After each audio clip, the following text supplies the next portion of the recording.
You are interested in the unknown, the mysterious, the unexplainable. That is why you are here.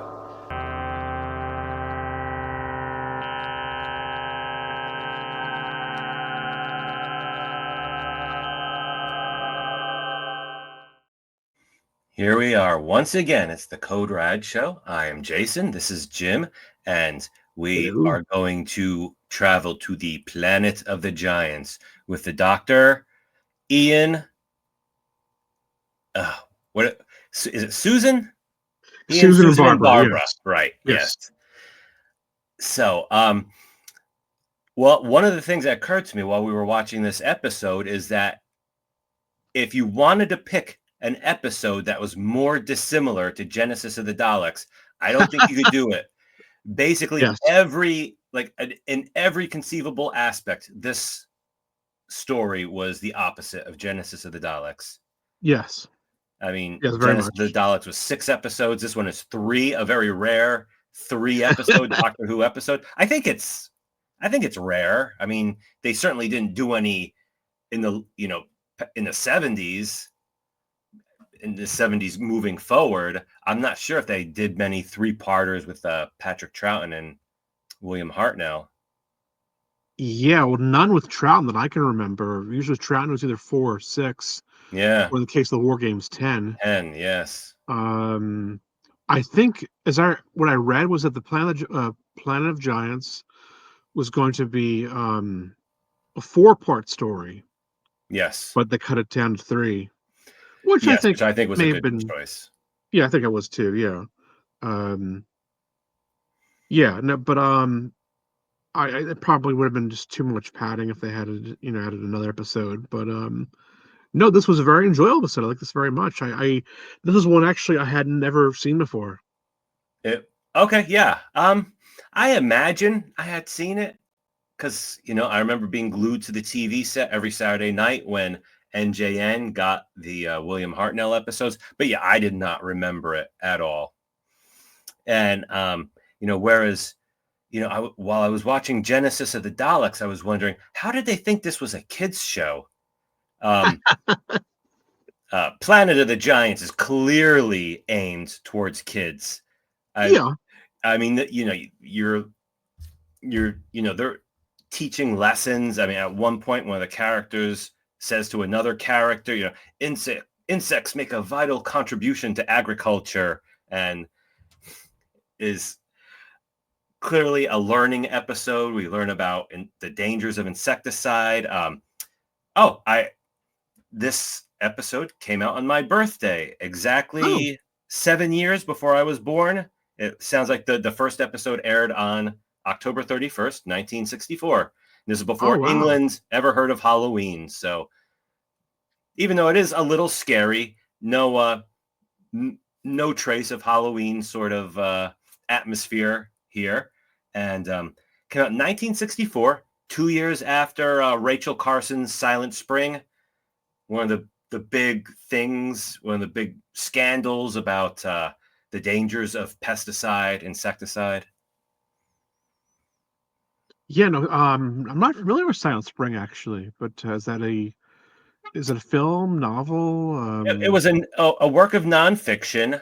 Rachel Carson, I forget exactly what she was. I think she was a biologist. She came out with this book, and I think it was about DDT. I think this book is why DDT was made illegal, but I'm not 100% sure. But it was definitely about pesticides and insecticides. And there had been research that showed that pesticide caused bird eggs to be too thin, causing baby birds to die and whatnot, and caused, and it was one of the big first environmental movements banning pesticides and stuff. And so I imagine this Planet of the Giants was directly influenced by that. It's just a couple years later. Yeah, no, it probably was. Yeah. I think again, naturally they didn't really have the budget that say for Hollywood, that Hollywood has or would have had back then. But I think for what they did what they could and they did their best. And I think They had a very well written story and some good acting. And actually, I enjoyed it. I thought I was very interested to see. Is the best episode? No, of course not. But I thought it was a very very good. And I gotta say, William Hartnell actually kind of grew on me because I'm not the biggest fan of the first Doctor, but I think he can be very grumpy and very curmudgeonly. But there's also a warm side to him too. We don't always see it, but when he does display it, then he's more. I think they made an effort to make him a little more likable. I think in the second, this is the second season, the first Yes.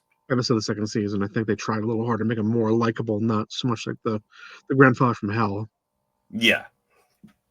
Yeah. Compared to like post Eccleston Doctors, this this William Hartnell is very curmudgeonly, cantankerous.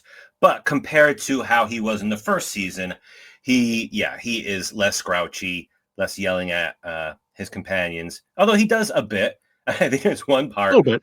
where one of the companions says something to him, and he just says, "Oh, leave me alone," which The very beginning, yes, the yeah, very yeah, beginning. But which he does is kind of apologize later. hilarious.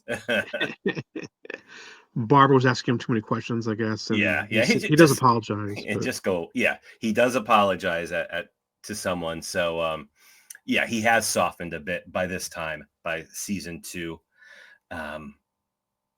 And there is a warning. I love the fact that it's like an old timey horn blows when there's danger. yeah, Remember the warning sign? They don't have the cloister bells at this point, but it sounds like an old like Ford Model T or something. yes, It was kind of hilarious. And then the dangerous thing that sets off the plot is kind of hilarious as well.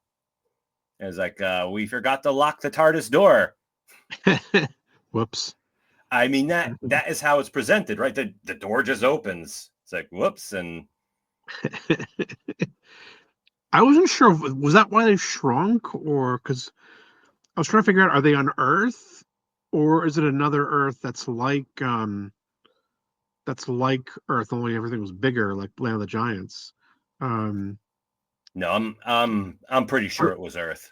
it was, or yeah, that. But Yes. did they? I wasn't really sure why or how they shrunk. Was it something about the way they landed, or just I thought it was because a door opened and that okay? caused some sort of shrinkiness. Dimensions got mixed up, and then they were okay. Then it Yeah, became small. yeah, yeah. The TARDIS lands without making any noise. It also takes off without making noise. Although the familiar TARDIS sound does happen in the control room near the end. It does, yeah. Yeah, it's a little disconcerting to see the TARDIS just fade in and out without the classic sounds. I'm not sure why they decided to do that because they clearly had the sound. You do hear it in the episode. Yeah, no, that I do remember that happening. That was kind of strange to see the TARDIS just materialize away with like no sound. I was like, okay. Yeah, yeah. I mean, I think it wouldn't cost that much to put the sound in, but I thought that was kind of strange. But Yeah, it was some kind of choice, which I don't understand why they did that. there was one thing I wanted to mention. I guess so. The whole protagonist getting shrunk um isn't really new in fiction, but Hmm. it's been done a lot of times. The most earliest example I could find was from 1726 when Wow. Jonathan Swift wrote Gulliver's Travels. And we all know Right. that one Yeah. scene where he goes to Lilliput and, everybody in Lilliput's was smaller, but they tie him down. And he's like, Of course. Yeah. Yeah. but he goes to another land called, I'll do my best to pronounce this, Brob, Brobdingnag. Brobdingnag, where everything is, he's basically the small one, everybody else is huge. So Okay. we see that echoed in in various TV shows and films. And do you remember the Star Trek cartoon? Sure. Yeah. There was an episode where they did the Enterprise crew, not the ship, the crew actually, the people start to shrink. Yeah. Yeah. And And then, of course, fairy tales like Tom Thumb and Thumbelina. Um, I forgot how dark those kids' stories were.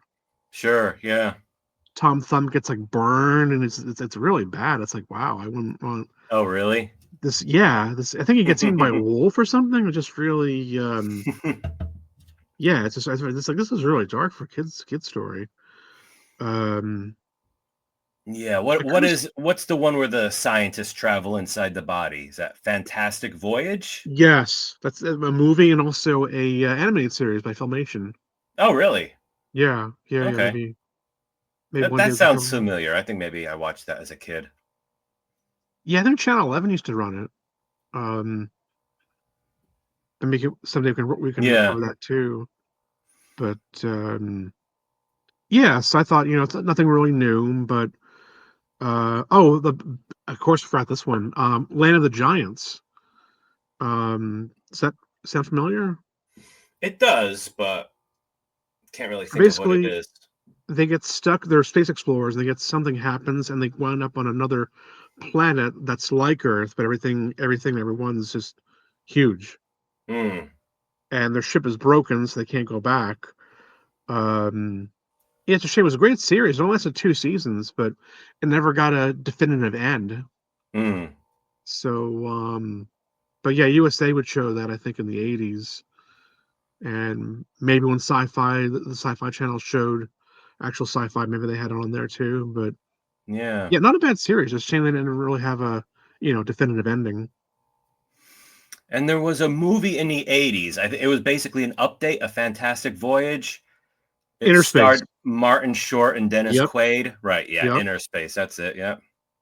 So, He could hear I think Dennis Quaid's character get his voice in his head, and he would just like say, "I'm possessed." Just oh, yeah, I don't remember that one too well. It shows up on a streaming platform once in a while.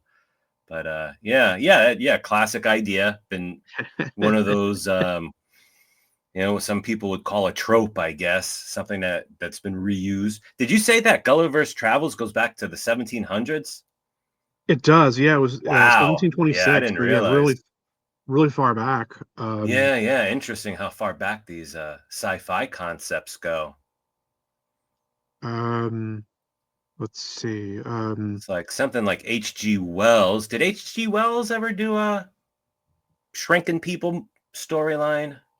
I don't think not that I can Yeah, think of right now. He he did had Aliens, Martians. He had Invisible Invisible Men, Man.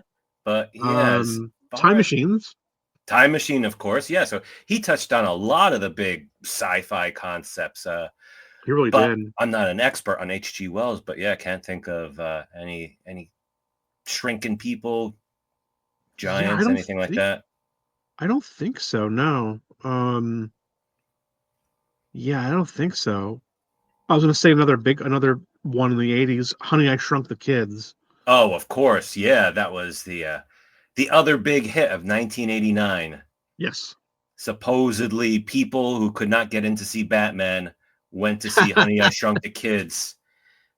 Made a huge blockbuster. Just a silly little comedy was just did huge numbers. I think because even by 1989, the whole movie theater industry wasn't what it is today, No, and not at the all. Batman showings would get filled up, and so parents are like, "All right, come on, let's go see Honey, I Shrunk the Kids." And I don't think I've ever seen that movie.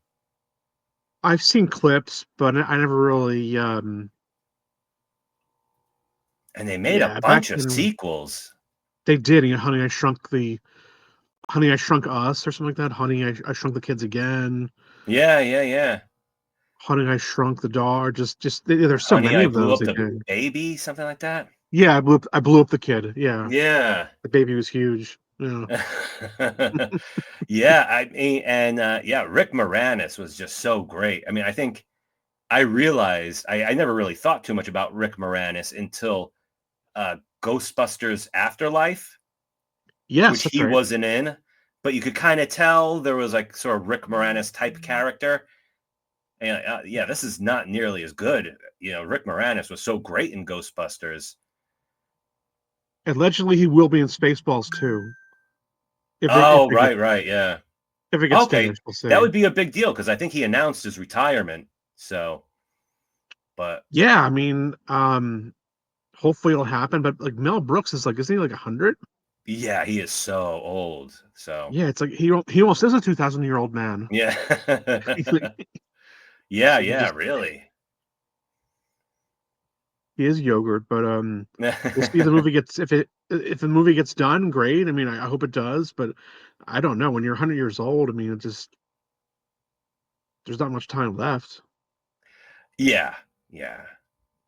So, all right. So, what else? All right. A notable thing about Planet of the Giants. I thought it was very curious a scene where, well, I mean, it's when the fly lands on the seeds Yes. and then like immediately dies. But before that, Barbara goes over, picks up the seed, and is like, "Oh, I got sticky stuff all over my hands." And I think like at that point they knew that there was insecticide around, and so she goes and touches something right away. And later on, she says something like, "Oh, perhaps we shall find a cure for the insecticide." And so, like, silly woman, why would we want a cure for the insecticide? And she, oh yes, never mind, never mind. She's just so demure. She doesn't want to trouble anyone. He's like, oh, I should be so embarrassed if you make a fuss over me. So she can't let anyone know that she's dying of being poisoned. And it's so yeah, that scene struck me. And of course, there's the giant match. Yep. The The sets were cool. doctor, yeah. The giant match was cool. I mean, I got kind of like a Beavis and Butthead vibe from the doctor and Ian. Is like all of a sudden they're pyros. It's like what can we do? And I mean, setting the fire didn't even have anything to do with them getting rescued, right? I think they wanted to set the No, not fire to really. No. draw the police to arrest the evil scientist. And so they've got I, the giant match. They're like, fire, fire, fire. Fire. Yeah, I mean, can you imagine Beavis and Butthead had like a 10-foot long match like that? This is cool. Yeah. So I like that part. Um, and the cleverest part of the episode I thought was the shrinking seed at the end. That was clever. That was, That yeah. that would never have occurred to me that as they're getting to normal size, the seed would be shrinking. And so that I thought that was cool. The special effect was done well. And I thought that was a cool way to show that things were going back to normal. So I thought that was clever. And I also like the fact I think the doctor tells them all, go take a bath. Obviously, Yes. because they're covered in poison, they need to wash it Yes. off. But there's almost never any kind of reference to, you know, daily maintenance kind of stuff in shows like this. Now, I remember when I was a little kid, I saw Star Wars before I saw Doctor Who, and I'm like, there's no bathroom in the Millennium Falcon. And so it's like, yeah, in Doctor Who, they're traveling around forever. They never go to the bathroom. They never take a bath. Sometimes they don't change their clothes. And so I kind of like the fact that they made a reference. They never sleep. No. I was reading how like the first season of Tom Baker, every episode was supposed to be, back to back with no break in between adventures.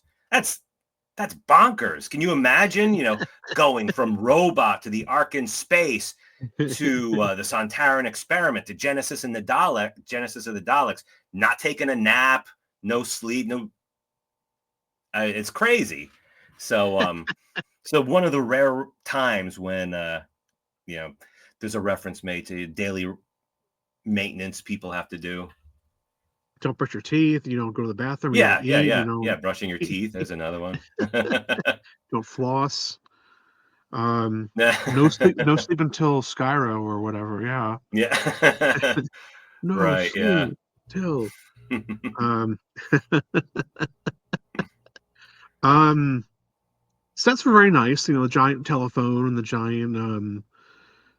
Even I didn't really mind. Even it looked kind of weird, but they would have a picture of the guy that got shot by the industrialists. Is they would blow up his face and have like a giant picture of just his face, and then like kind of walk over to it and it's like, oh wow, look how small we are, look how big he is. Yeah, probably not. yeah, that was I assume that was like back projection. They Probably, yeah. projected the guy's face onto a screen, but I'm not sure. Maybe it was some kind of chroma key thing. I don't know, but yeah, I mean, it looked kind of phony, but it had kind of a disconcerting effect. It was kind of good to our doctor and his companions and standing in front of this giant head. And yeah, even though this was obviously designed for kids, I mean, there is a murder that we see a corpse throughout quite a bit of the episode. Dead guy lying there in the dirt.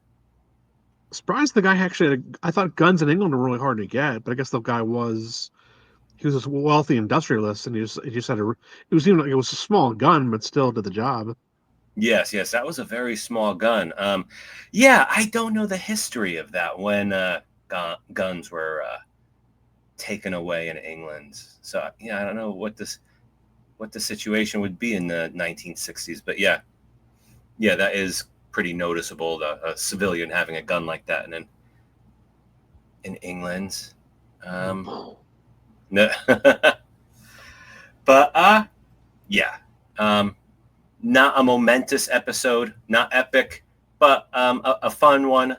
Obviously, clearly designed for kids and Yeah, imaginative sets. I wonder if they built all those sets for this episode. Were they I think they did. hanging around the BBC, left over from another show?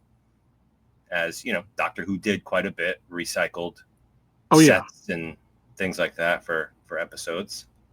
I think they did. I guess they just built a giant telephone, a giant matchbox, a giant hey, we need a giant fly or a giant ant. Build us one. Just like, yeah, Yeah. Giant sink set, that was cool. Yeah, that stopper was with the very. chain and everything. Yeah, set design was quite clever. I think, yeah, when you look at something like, Doctor Who, I think you get, the tradition of English movie making and television. They're not really that much into technical advances, like unlike, in America, you have someone like George Lucas, Steven Spielberg, or like Stanley Kubrick. They really push special effects. I think that's just not the mindset of people working for the BBC. They're more about story and acting and Yeah, set building. I mean, that is something that goes back to Shakespeare time. And sure. so, yeah, they built some really cool sets for this episode. I was gonna say also. Oh, I forgot one thing. The cat. The cat Mm, doesn't really attack him. Doesn't really. Cat just no, gets bored and just runs. It's like, yeah, it's a cat. Cat just gets bored and it's like, yeah, I'll just go somewhere else. that I thought was clever. Doctor's plan, stand still. Yeah, don't look at its Yeah, eyes. your average mouse bird does not do that, and it probably is the movement that causes the cats to go nuts.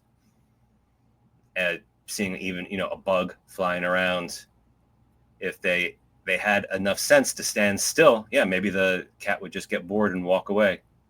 That's why he's a doctor. Yes, yes, indeed. Because yeah, obviously it would have been a very gory episode if they had tried to run away. By a cat, just like. Yeah. Excuse me. Yeah. I take some more water here. All right. Well, I mean, I've covered everything I wanted to talk about. You got anything else? I don't think so. No, I guess for those of you out there watching, well, thank you for one thing, and also, yeah, if you haven't really seen, if you just have seen only Eccleston and Onward, I recommend taking a look at the older episodes. Special effects, there really aren't any special effects, but I think it just goes to show you that they did their best, what they had, and yeah, I think it worked very, very well. Story I thought was very well written.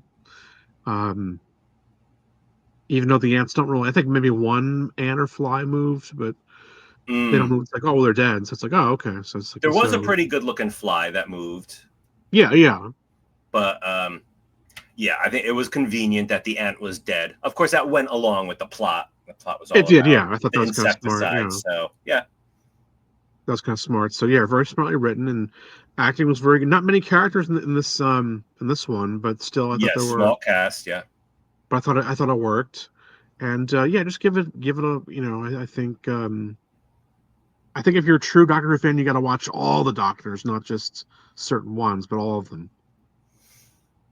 Yeah, I agree. I mean, at least, although, yeah, there's some Doctors I haven't seen, but that would be post 20th century. All the 20th century Doctors I've seen, not every episode, but yeah. Well, all right. So that is Planet of the Giants. Thank you. Yes, indeed.